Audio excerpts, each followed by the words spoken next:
Welcome back, guys. Today I have another story of another huge loss that I've taken with timepieces. I'm an adult.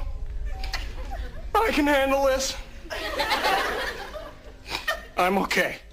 Guys, it's something that we all go through, especially if we're really heavily and deeply involved in this watch game. Now, this story time is not going to be like the last one, and I've actually told this story before. But I have so many new subscribers that I'm sure you guys won't be going back to hear that story time. So I'm going to say it again so you guys can learn from my mistakes. Because in this story, in this whole scenario, there's a lesson that can be learned. In most of my stories, I think there's lessons to be learned. So guys, before I get into it, give the video a thumbs up, hit the subscribe button, turn your notification on so you can know whenever I post a video. And now let's get into it. Guys, so I'm going to start off by letting you guys know which timepiece I took a loss on. It was an 18-karat solid gold IWC Schaffenhausen. It was a beautiful, elegant dress watch. I purchased this watch because for some reason at that time, I was heavily into dress watches. I still am, but I just was trying to move towards like a solid gold piece.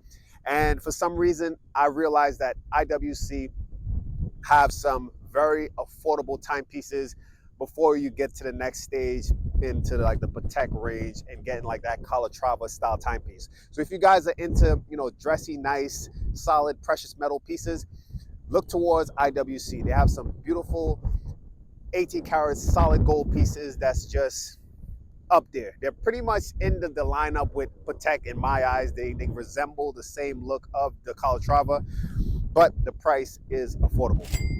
Now this timepiece, I purchased it for $1,700. And it came about that I wanted to move on. I wanted something else.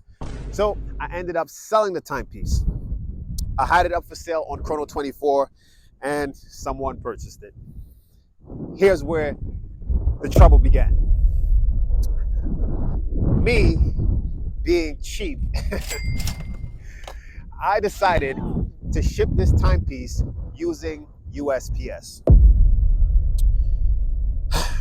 Now guys, after shipping it and this whole scenario, I did all my homework and digging, and I've heard all the stories, the horror stories when it comes to USPS. And many people, they would say, no, you use UPS, use FedEx, especially when you're shipping something of high value. But for me, I thought, hey, it's an IWC 1700, it's not a Rolex, so let me use USPS.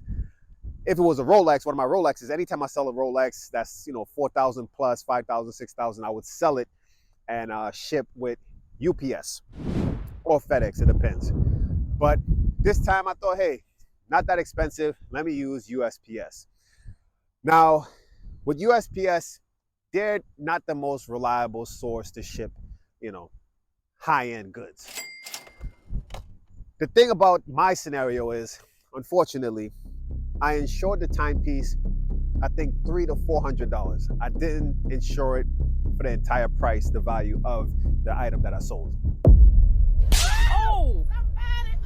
He needs some And that's where most of the problems arouse. Because yes, USPS could lose your goods, they can lose your item, but if it's insured, they will pay you back to that amount that you had it insured. Unfortunately for me, like I said, I insured it for like 5% of how much the item was worth. The item was honestly worth like $2,500, but I sold it for around $1,700. Anyways, that was the beginning of a whole horror story. I've made a couple of videos. It was pretty much a series of events with this, issue that I was dealing with. It was ongoing. I was going back and forth with USPS to try and get my money back. Of course, they would tell me that's how much you insured it for. If you insured it for the full amount, we would have paid you out, but you only insured it for $300 or $400. So that was just an entire headache for me. I was going back and forth. And if you guys don't know, to get in touch with someone at USPS, as far as at the top of the chain, they put you through, jumping through hoops to really get in touch with the person that can resolve the issue. Now, the scenario as far as how my item was lost was suspicious. And I'll let you guys know that's the ultimate reason why I was able to receive more money than what I had the item insured for. It was a little bit suspicious as far as the carrier must have stolen the timepiece. Well, the package. I don't know if they knew. I'm speaking in the sense of they knew it was a timepiece, but they didn't know. But ultimately, they stole the timepiece, and I was able to be paid out more than what I insured the timepiece for. But that whole scenario lasted an entire, I think, 8 to 9 months, going back and forth with USPS. And I knew I was gonna get more because the whole situation was fishy. But knowing that I'm working with the feds, What do you mean by that? that didn't sound right.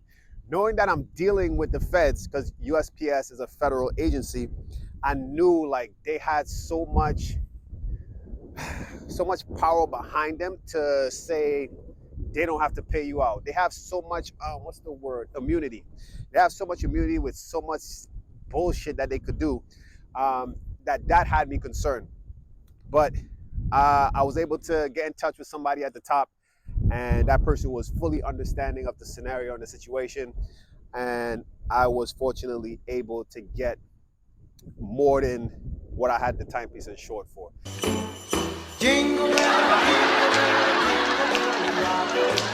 Yes, I took a loss, but at the same time, I was able to get some money back. The loss was around, I think like $600-700, but it is what it is. It was a lesson learned for me and a lesson for you guys. Now I'm gonna let you guys know to never ship your items with USPS. But if you do, if you happen to do it, because I know a lot of people, like, let's say you have a timepiece that's $500, ship it with USPS, and that's what I did. If you do, insure it to the entire amount, the entire value of the timepiece or the item or whatever item. It doesn't have to be a watch. So guys, I'm going to end the video here. Hopefully you guys enjoyed it, and hopefully it's a lesson for you guys when you're moving forward. If you decide to sell a timepiece and you have to ship it, or just for any item in general to ship it, understand that USPS isn't the most reliable out of all the shipping companies you could use. Use UPS or FedEx, and sure, use USPS if it's a really, small item that doesn't cost too much. If any of you guys ever had an issue when it comes to shipping a timepiece, comment your story down below. You can make it short and sweet. And yeah, guys, thanks for watching. Give the video a thumbs up, subscribe if you haven't subscribed yet, and stay tuned for the next video.